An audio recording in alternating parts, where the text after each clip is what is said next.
O despertar do espírito é um tema que precisa ser compulsado por nós o mais frequentemente possível. E Joana de Ângeles tem a oportunidade de tratar desse tema num livro da psicografia de Divaldo Pereira Franco, no qual ela dá o nome de despertar do espírito. O que quer dizer despertar? Por que despertar? Porque os níveis de consciência, nós ainda não sabemos bem o que é a consciência. Né? A ciência não sabe ainda bem o que é a consciência. A consciência ainda é um proteu, ainda é uma situação de dúvida. Há muitas discussões, muitas colocações. Na medicina, por exemplo, a gente diz que estar consciente é estar lúcido, orientado temporoespacialmente. Pronto, isso.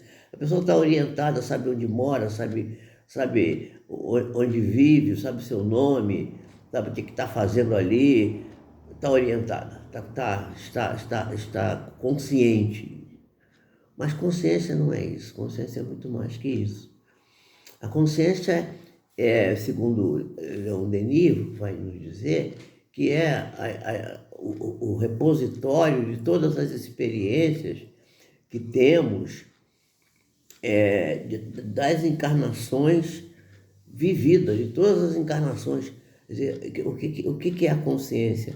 É o conhecimento que vamos adquirindo através das experiências reencarnatórias.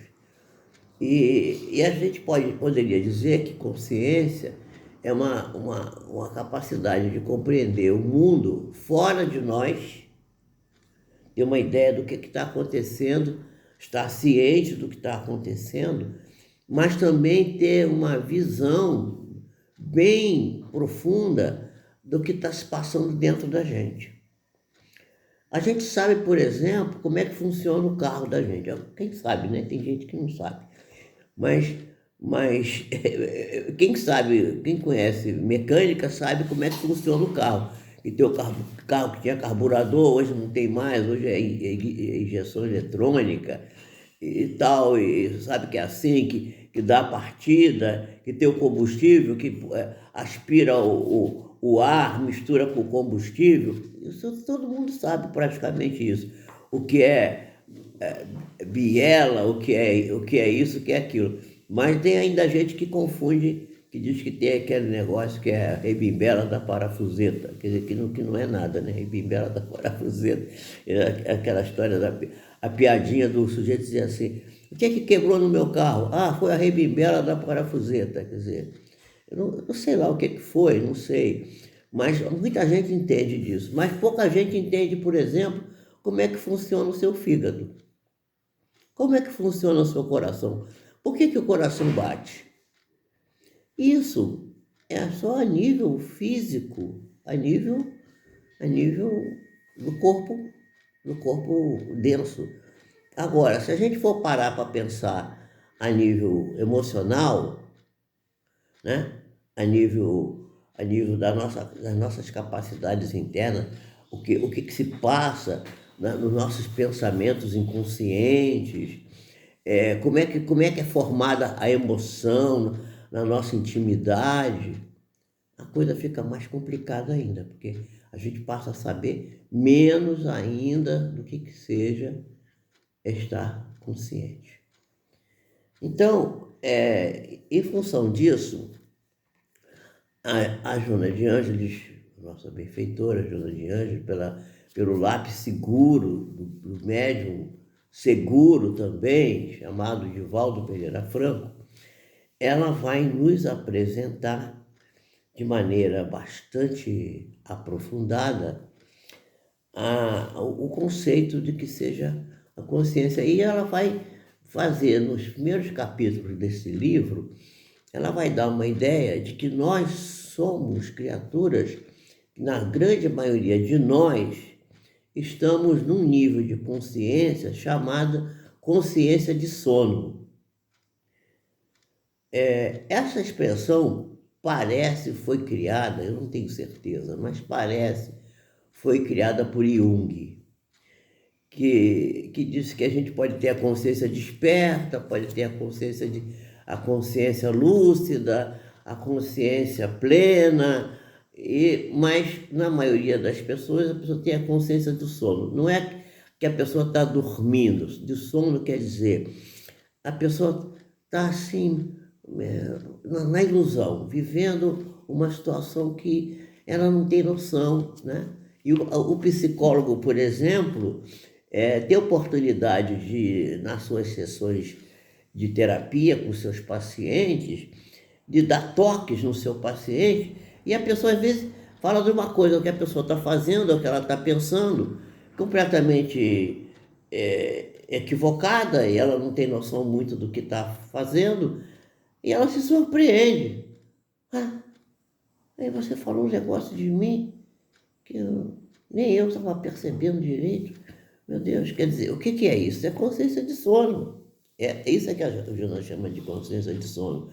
A pessoa vive quase que como que fosse um aparelho, um avião, por exemplo, um carro que tivesse ligado no piloto automático. Vai fazendo as coisas automaticamente, sem analisar de maneira detalhada, calma, tranquila, o que está fazendo da sua vida. Por que está fazendo? Por que está fazendo o que está fazendo? E melhor do que por que está fazendo o que está fazendo, para que está fazendo determinada coisa que está fazendo, né? Porque para que é mais importante do que por quê. Então esse posicionamento vai nos levar e a gente vai tocar num tópico que a Joana de Ângeles fala, que é um conceito bastante que não tem consenso, há ainda muita discussão, que é o encontro com a verdade. Pôncio Pilatos perguntou para Jesus o que era a verdade, porque Jesus disse para ele que ele testificava da verdade, e quem andava na verdade seguia os passos dele. Jesus faz essa afirmação. E Pilatos, de uma maneira assim, talvez até jocosa né, pouco séria, pouco respeitosa, perguntou o que é a verdade, e Jesus não respondeu. Por que Jesus não respondeu? Não respondeu porque ele não teria condição de compreender de que verdade ele estava falando, porque a verdade é uma realidade de muitas faces, o conceito de verdade pleno nós ainda não temos, porque o nosso nível evolutivo ainda não nos permite compreender o que seja a verdade na sua inteireza, Então, é como se fosse a verdade fosse uma vestal que estivesse de costas, ou de perfil direito, ou perfil esquerdo, ou de frente, ou meia oblíqua, aí cada um vê de um jeito, Mas a verdade da qual Joana de Ângeles está falando é a verdade espiritual, que é a verdadeira verdade, sem fazer jogo de palavras. A verdade verdadeira é a visão espiritual da vida. Por um motivo muito simples, é que nós somos seres espirituais e que temos vivências materiais, mas nós não somos aquilo que vemos e aquilo que tocamos, aquilo que achamos que somos. Nós somos, na realidade, seres espirituais vivendo experiências do cotidiano, materiais, né? Temos que acordar de manhã, ir para o trabalho, realizar as tarefas domésticas, tomar condução, tomar conhecimento das notícias, trabalhar, produzir recursos para a manutenção da nossa família. Enfim, os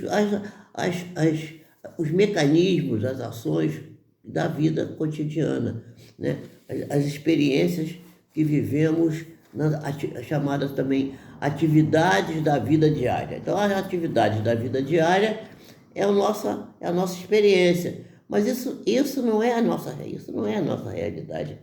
Isso é um aspecto da vida de menor importância, mas a qual, infelizmente, ainda nós damos mais importância do que aquilo que é verdadeiro. Então vamos ver o que diz Joana sobre isso. Ela diz que o conceito sobre a verdade é rico de propostas relativas, né?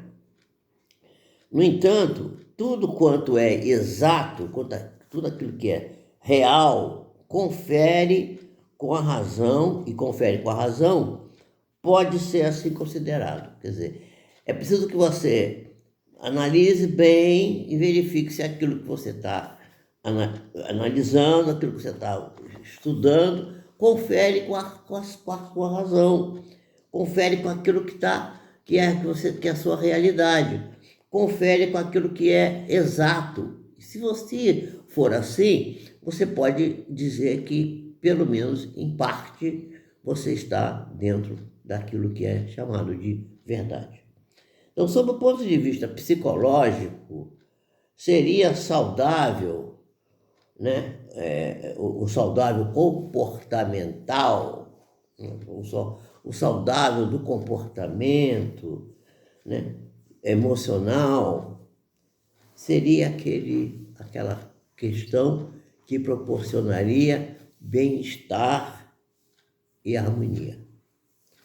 Se você tem uma coisa que te confere, porque quando a gente está numa situação que não está confortável,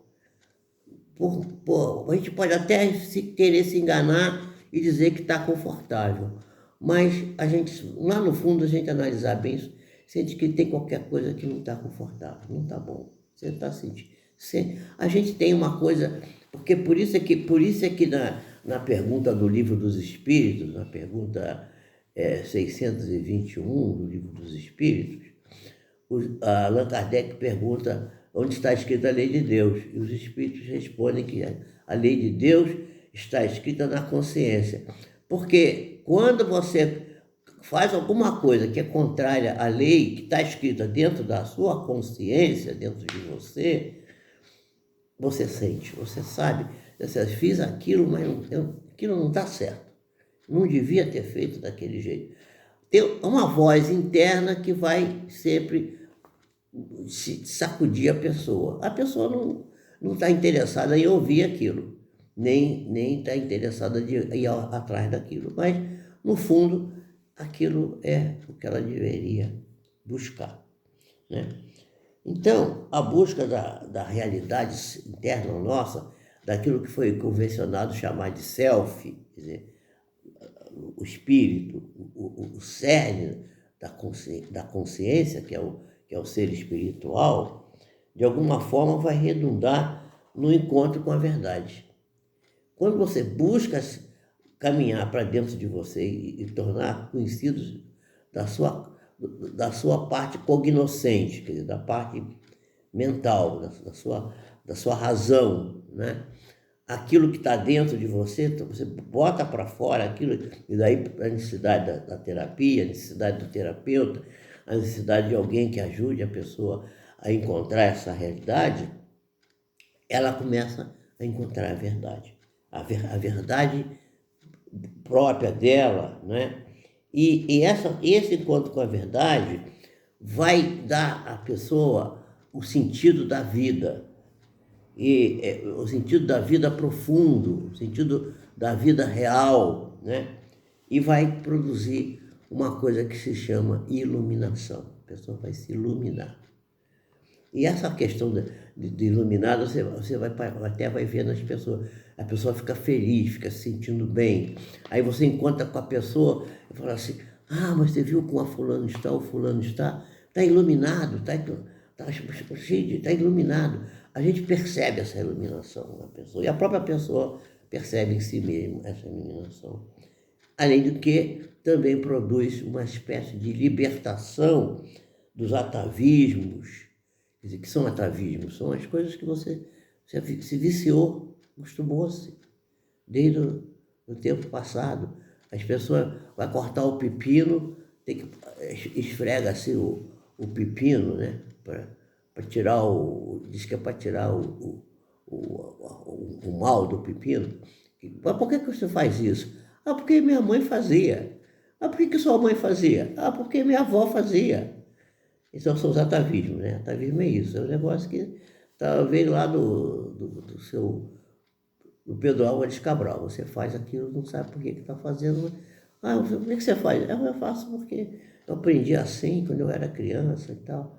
E a pessoa, e isso, estou falando assim de uma coisa material, mas isso é em todos os setores, inclusive nas coisas também emocionais, nas coisas do comportamento, também a pessoa tem seus atavismos. Então, a pessoa vai se libertar desses atavismos, se libertar dessas complexidades que são perturbadoras, que muitas das vezes perturbam a criatura. Então, para que esse encontro da pessoa consigo própria, quer dizer, o encontro do indivíduo com o seu próprio eu, com o seu próprio self, com a sua própria essência, vamos dizer assim, é necessário que seja elaborada motivações interiores, assim como a pessoa encontra instrumentos de utilização e perspectivas de possibilidades que levem a criatura a fazer esse trabalho, que nem sempre é muito fácil, porque você vai caminhar por um terreno, às vezes escarpado, onde você tem muitos espinhos, tem cerca de arame farpado, você vai talvez se machucar um pouco, mas é preciso caminhar por esse caminho e para poder chegar aonde é necessário. As condutas que podem tornar a pessoa alienada constituem mecanismo de fuga da realidade. A pessoa tem a realidade, aquilo que é real, que levaria ele à verdade, mas ele foge, ele não está afim, ele não quer.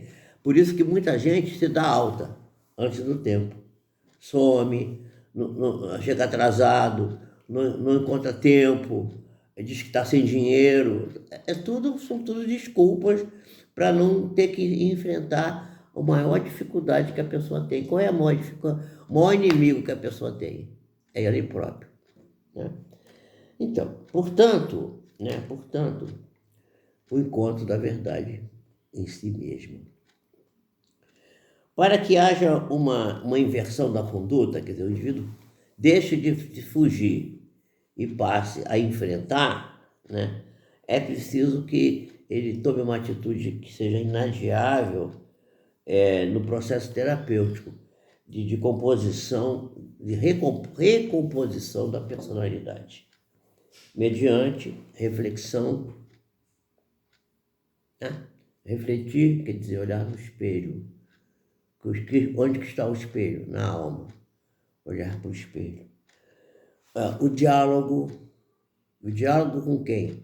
Com o terapeuta. O diálogo consigo próprio. O diálogo com Deus, através da oração. O diálogo com Ele próprio, através da meditação. A reflexão. Tudo isso ajuda. São processos de encontro com a verdade, de encontro consigo mesmo. E para que a pessoa possa, de fato, se libertar dos traumas e dos conflitos que foram gerados pela má interpretação das coisas. Porque muita gente, a dificuldade todo mundo vive, todo mundo passa por dificuldade. As pessoas enfrentam bem, vão em frente, outras enfrentam com dificuldade, não tem facilidade e gera conflito para dentro dela. Bom, quando a pessoa tem por método, vamos dizer assim, por meta, né, melhor dizendo, quando a pessoa tem por meta o encontro com a verdade, quer dizer, a pessoa está buscando de fato encontrar a verdade, a motivação vai surgir como primeiro grande passo. Quer dizer assim, A pessoa diz assim, eu quero, eu preciso, eu tenho, eu necessito encontrar essa verdade que está em mim mesmo, a fim de que essa pessoa, que no caso, seja fosse por exemplo, no gabinete de um terapeuta, o paciente, né, se liberte do marasmo, do pessimismo, do desamor, do alto desamor e da indiferença que a pessoa muitas das vezes tem em relação ao grupo social de que faz parte. E uma das questões que leva a pessoa, que demonstra que a pessoa tem pouco interesse pelo grupo social ao qual faz parte, ela, por exemplo, achar que ela é injustiçada. Tudo dá errado para ela, tudo nada não. Ninguém compreende, ninguém me compreende, ninguém entende o que eu quero fazer, ninguém me ajuda. A pessoa começa a se queixar. Se queixar. É uma forma de dar menos.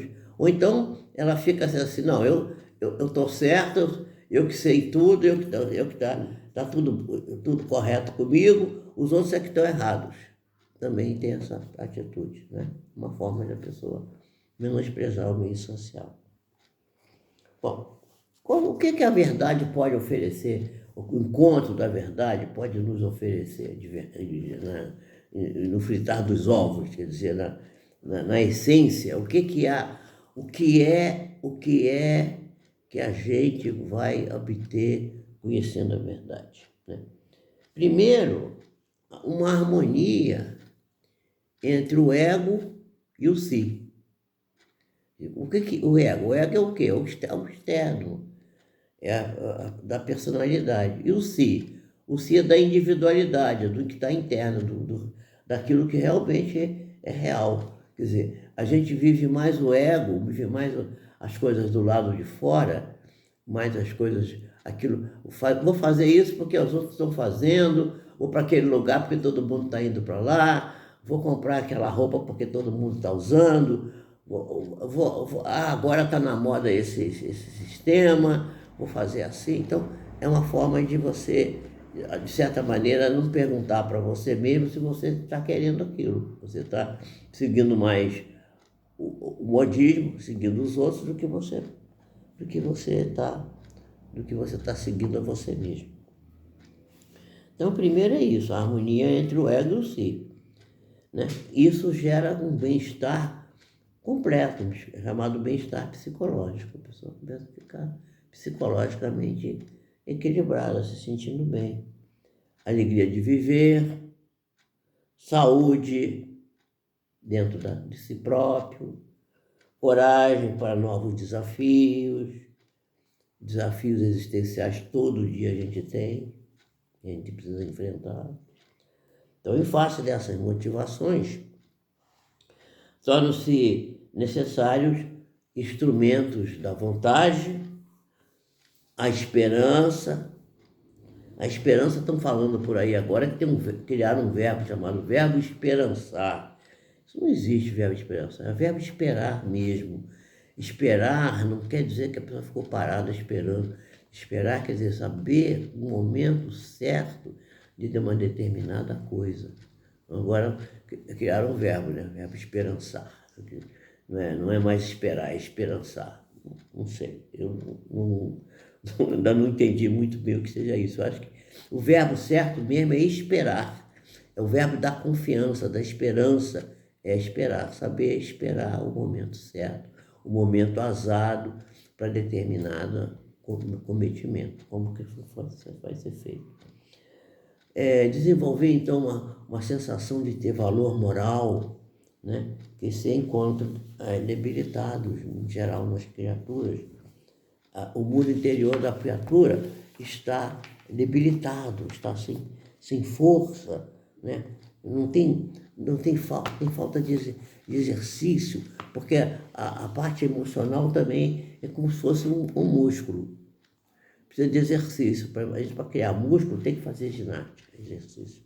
Também a parte emocional precisamos de análise, de pensar bem sobre o assunto, de meditar, de fazer psicanálise, de ir no terapeuta, para a gente poder reforçar a nossa musculatura, entre aspas, psíquica, né? A vontade pode ser exercitada através das análises dos bons frutos que vão aparecendo, né? E verificando que as áreas de conflito dentro da pessoa vão diminuindo.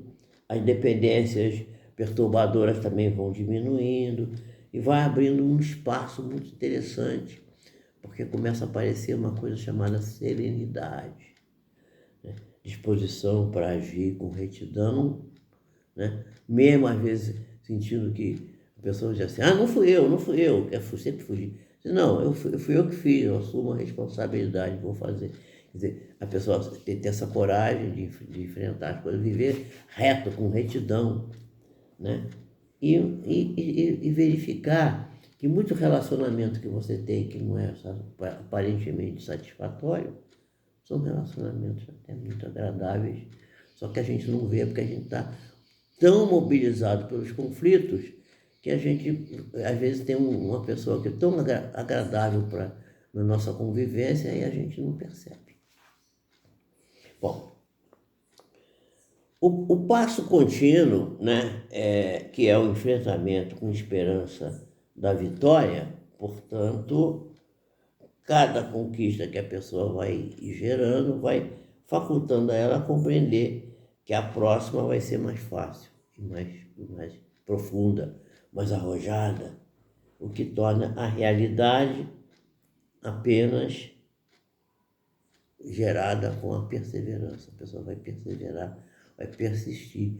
Aliás, essa questão de perseverar é uma coisa muito complicada no ser humano. As pessoas, às vezes, têm boas ideias, têm boas propostas, mas não tem perseverança, não persiste naquilo, não segue adiante, não realiza, né? O valor moral cresce de acordo com os esforços, né, que são envidados nas tarefas anteriores, fortalecendo a capacidade da pessoa lutar, e a pessoa que se encontrava, às vezes, submersa no oceano de acomodação física e mental, parado ali, sufocado pela acomodação. E a grande meta, então, apresenta-se, então, muito mais factível de ser alcançada. A pessoa começa a ver a luz no fim do túnel, assim. Começa a descobrir assim, eu posso, eu vou fazer, eu vou conseguir, né? E à medida que vai sendo conseguida essa vitória, essa realização, né? Mais fascinante ainda se torna a conquista, né? Muito bem, então a gente vai ampliando, né, os conteúdos, os objetivos que vão superando os nossos limites do imediato para atingir a transcendência do ser existencial. Então, cujo objetivo é, então, encontrar o grande encontro, né? Aliás, o grande encontro foi o título do capítulo do livro que a gente está estudando às segundas-feiras, né? Que a gente viu ontem. Capítulo que a gente fechou ontem ali, eu fiquei fechando com ele ali. Grande encontro. Mas o grande encontro nesse contexto que a gente está tratando aqui é o encontro da pessoa consigo mesmo, né? Então, o despertar do espírito,